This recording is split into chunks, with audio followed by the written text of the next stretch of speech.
네, 건강보험료가 부담스러우시다고요? 분명히 급여받을 때 보험료를 냈는데 또 내라고 집으로 고지서가 날라온 경우가 있으시죠. 그리고 이번 연도 주식 산 게 배당도 많이 받고 좋다고 했더니 건보료를 또 내라고 하죠. 자, 오늘은 이런 건강보험료를 파고 깔끔하게 정리 요약해 보겠습니다.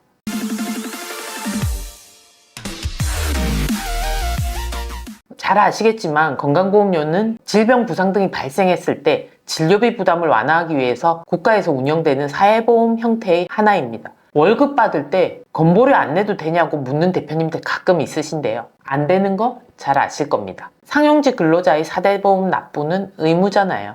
자, 그럼 건강보험료는 어떻게 나뉘는지 살펴볼게요. 직장가입자와 지역가입자로 나뉘는 건 잘 아실 겁니다. 직장가입자는 회사원이나 공무원 또는 우리 사업체 대표님 등 사업장에 소속된 가입자들이 직장가입자입니다. 월급을 기준으로 해서 부과되는데요. 26년에는 이 건강보험료율이 7.19%로 인상되었죠. 그리고 이 보험료는 사업장과 직원이 반반씩 부담하는 거 잘 아실 겁니다. 자, 그럼 지역가입자는 방금 말씀드린 직장가입자나 그 가입자의 피부양자 외에 개인사업자, 자영업자분들 또는 은퇴자분들, 프리랜서 등이 지역가입자가 되겠죠. 이분들은 소득과 재산을 종합적으로 한정해서 건강보험료가 부과됩니다. 그리고 이 건강보험료는 100% 가입자 개인이 부담해야 되죠.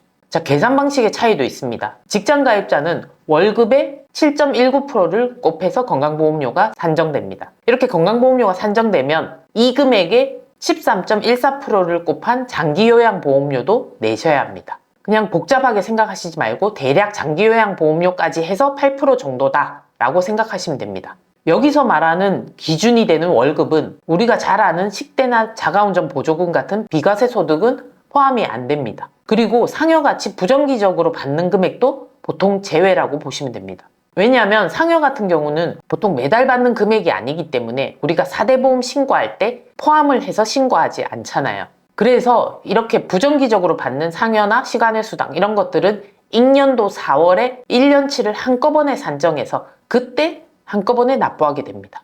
그래서 뉴스에 보면 보너스를 많이 받는 분들은 4월에 건강보험료를 폭탄 맞는다 이러고 뉴스가 나오잖아요. 자, 그리고 지역가입자의 건보료를 살펴볼까요? 지역가입자는 아까 소득과 재산 이 두 가지를 고려해야 된다고 말씀드렸잖아요. 소득은 소득월액, 즉 5월에 신고한 소득에 대해서 요율을 곱하게 될 거고요. 재산에 대해서는 등급별로 나눠서 거기에 208.4원을 곱해서 보험료를 부과하게 됩니다. 자, 그럼 이 재산에는 뭐가 있을까요? 대표적인 게 부동산이 있겠죠. 예를 들어서 아파트 같은 경우는 재산세 과표로 계산되는데요. 이 재산세 과표는 공시가격의 60%로 반영됩니다. 공시가격은 또 뭐야? 이렇게 생각하실 건데 우리가 보통 알고 있는 시가의 한 70% 정도라고 보시면 됩니다. 이 금액의 60%를 곱해서 산정이 된다는 거죠. 예를 들어서 시가 10억짜리 아파트면 7억 정도의 공시가격이 나올 거고요. 여기에 60%를 곱한 4억 2천이 이 아파트의 과세 표준이 된다는 거죠. 이 금액으로 재산별 점수표가 60등급인데요. 이 등급 안에서 과세 표준으로 등급을 매겨서 208.4원을 곱하게 되는 거죠. 전세 자금은 전세 금액의 30%를 적용하게 됩니다. 예전에는 자동차도 이 지역가입자 건보료 계산 시 영향을 줬는데요. 이제는 자동차는 재산의 범위에서 제외가 되었습니다. 자, 내 재산에 대해서 점수가 얼마 부과되는지 궁금하시면 이 부분은 건강보험공단에 문의하시면 확실하게 아실 수 있습니다. 자, 이제부터 본론으로 들어갈게요. 근데 사람마다 상황이 이렇게 심플하지만은 않습니다. 왜냐하면 월급이 있는 근로자가 회사에서 받는 급여 외에도 투잡으로 또 다른 회사에서 근무할 수 있고 물건을 판매해서 사업소득이 발생할 수도 있잖아요. 부동산 임대소득이 있을 수도 있고 예금에 붙는 이자나 주식 펀드 등의 배당소득이 있을 수도 있습니다. 그리고 나이 드신 분들은 연금소득이 있을 수도 있고 또 기타 소득도 있을 수 있어요. 이렇게 소득의 종류가 다양해지고 투자활동이 활발해지면서 직장인이라도 급여 외의 소득이 많아질 수가 있잖아요. 이때 직장 내 소득에 대해서 일정 요건을 충족하면 우리가 건강보험료를 월급에서 내는 금액 말고도 또 추가로 부담하게 됩니다. 이걸 우리가 소득 월액 보험료라고 하는 거죠.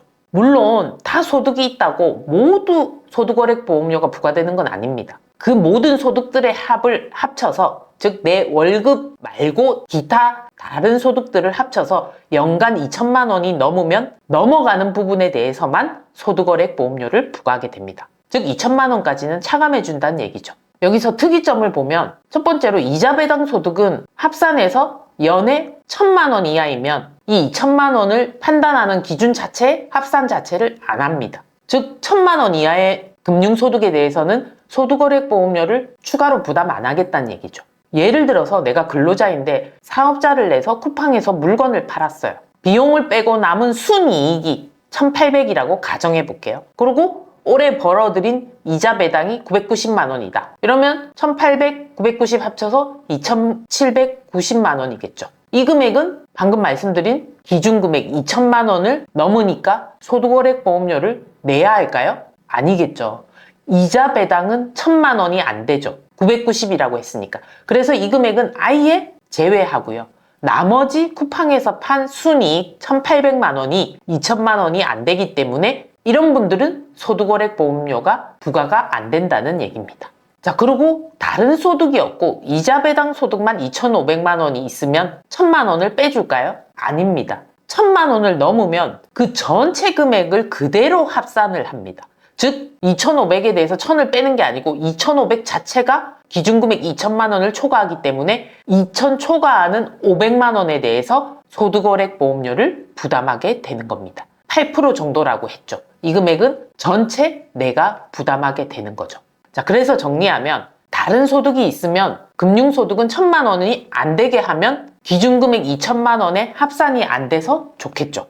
자, 다른 소득이 없으면 금융소득은 2천이 안 되게 하면 소득월액 보험료 기준금액 2천을 안 넘어가기 때문에 부과가 안 될 겁니다. 자, 두 번째로 특이점을 말씀드리면요. 다른 소득 중에서 근로소득이나 연금소득은 그 금액 전체가 반영되는 게 아니고요. 반만 반영됩니다. 50%만. 예를 들어서 월급이 150, 연금소득이 50, 합이 200이지만 이 두 소득은 50%만 반영해서 100만 원에 대해서만 8% 정도의 소득월액 보험료를 낸다는 거죠. 자, 그리고 또 기타 소득과 사업소득은 매출에 대해서 부과하는 게 아닙니다. 매출에서 비용을 뺀 순이익을 기준으로 이 소득월액 보험료 부과는 2천 초과 여부를 판단합니다. 자, 그리고 정말 중요한 부분이죠. 눈치 있는 분들은 이미 아셨을 겁니다. 소득월액 보험료는 월급 말고 가외의 소득이 있는 직장 가입자들이 내는 추가의 보험료입니다. 원래부터 지역가입자로 보험료 내던 분들은 해당이 안 된다는 거죠. 직원이 없는 대표님은 직장가입자다, 지역가입자다? 어느 게 맞죠? 네, 지역가입자죠. 그러니 소득월액의 개념이 없습니다. 이분은 지역가입자로 보험료를 내게 될 거니까요.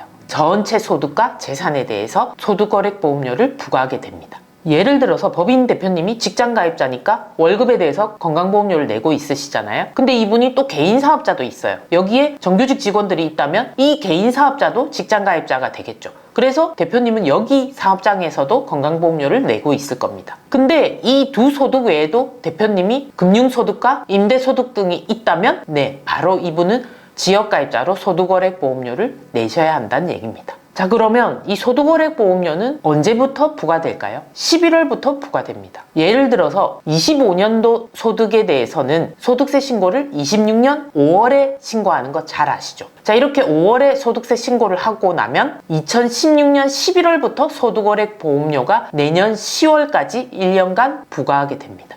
자, 그리고 요즘 주식시장이 국내외로 좋고 해서 예년보다 금융소득 종합과세 대상자가 많아지셨습니다. 그래서 금융소득 종합과세 미리 알고 싶어서 어디서 조회해야 하냐고 문의하시는 분들이 많은데요. 홈택스에 들어가면 마이 홈택스가 있고 그 안에 기타 세무 정보가 있고 거기서 금융소득을 조회해야 하는 건 맞는데요. 이게 수시로 조회되는 게 아니고 소득세 신고 기간에만 보이는 거라서 사실 연말이나 연초에 내가 금융소득 종합과세 대상이 될지 안 될지 확인하시고 싶은 분들은 은행이나 증권사의 정보를 미리 확인하시는 게 좋습니다. 그리고 이자 배당 소득 때문에 금융소득 합산 안 되게 하는 방법이 없냐, 또는 국내 주식이 좋냐 해외 주식이 좋냐, 이런 거 문의하시는 분들이 많은데요. 이번 시간에는 간단하게만 말씀드릴게요. 우리가 주식을 가지고 있음 나오는 세금이 두 가지가 있죠. 배당 소득에 대해서 나오는 소득, 그리고 팔았을 때 내는 양도소득, 이렇게 있잖아요. 해외 주식을 보유했을 때 받는 배당 소득은 당연히 국내 주식처럼 금융소득 판단 기준에 들어가니까 2천만 원을 넘어가면 건강보험료, 소득월액보험료도 고려하셔야 되겠죠. 근데 양도에서 얻는 양도소득은 해외 주식의 경우에는 22% 단일세율로 분리과세가 됩니다. 즉 다른 소득하고 합쳐서 종합소득세 신고 대상이 안 된다는 거죠. 이런 양도소득세는 건강보험료 계산할 때도 전혀 고려 안 하셔도 되는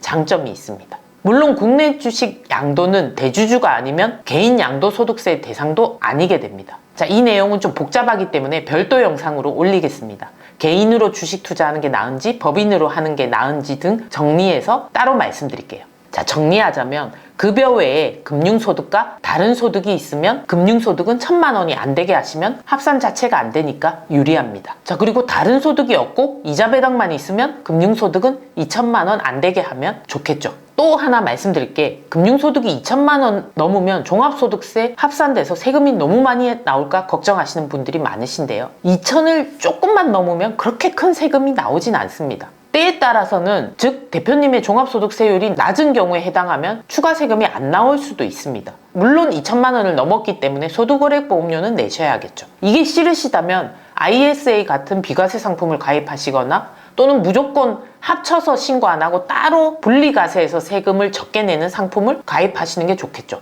그리고 또 하나의 팁이, 우리가 세금은 연도별로 내잖아요. 이걸 기간 분산하시면 좋습니다. 이자 소득이 12월에 집중될 것 같으면 이자 소득 수령 자체를 내년으로 넘겨서 내년 소득에 합산하시는 것도 방법이 될 수 있습니다. 가령 예금을 연말에 해지해야 되는데 이거를 해지하지 않고 놔뒀다가 내년에 해지하게 되면 이자 수령은 내년에 하는 거니까 그 이자는 내년에 잡히게 되는 거죠. 자, 그리고 또는 수령자를 여러 사람으로 분산하는 것도 좋은 방법이라는 거, 제가 법인 사업자 배당으로 잉여금을 줄여보자 라는 영상에서 설명을 드렸습니다. 자, 마지막으로 금융소득이 2천만 원 넘으면 도대체 세금과 소득월액보험료가 얼마나 나오는지 궁금하셨죠? 자, 빠르게 계산해 볼게요. 연봉이 1억이고 금융소득이 3천만 원이라고 가정해 볼게요. 그러면 종합소득이 1억 3천이죠. 우리 금융소득의 원천징수세율인 14% 기준금액이 2천이라고 말씀드렸습니다. 그러면 이 2천을 뺀 금액은 1억 1천이 되는 거죠. 1억 1천에 대해서 내 종합소득세율은 35%입니다. 그러면 금융소득 중에 14% 적용되었던 2천만 원을 제외한 1천만 원은 소득세율 35%가 적용된다는 얘기입니다. 그러면 이 1천만 원에 대해서 35% 세금을 계산하고 기존에 금융소득 받을 때 14%를 냈었기 때문에 이 금액을 차가하면 추가로 내는 종합소득세는 210만 원이라는 거죠. 그리고 소득월액보험료는 2천을 초과하는 1천만 원에 대해서 8% 정도 부담하니까 연에 80만 원 정도 나오는 겁니다. 그러면 합치면 290 정도의 종합소득세와 소득월액보험료가 계산됩니다. 자, 오늘 영상이 도움이 되셨으면 좋아요, 구독 눌러주시면 제가 영상 제작하는데 힘이 될 겁니다. 궁금한 사항은 댓글로 남겨주십시오. 감사합니다.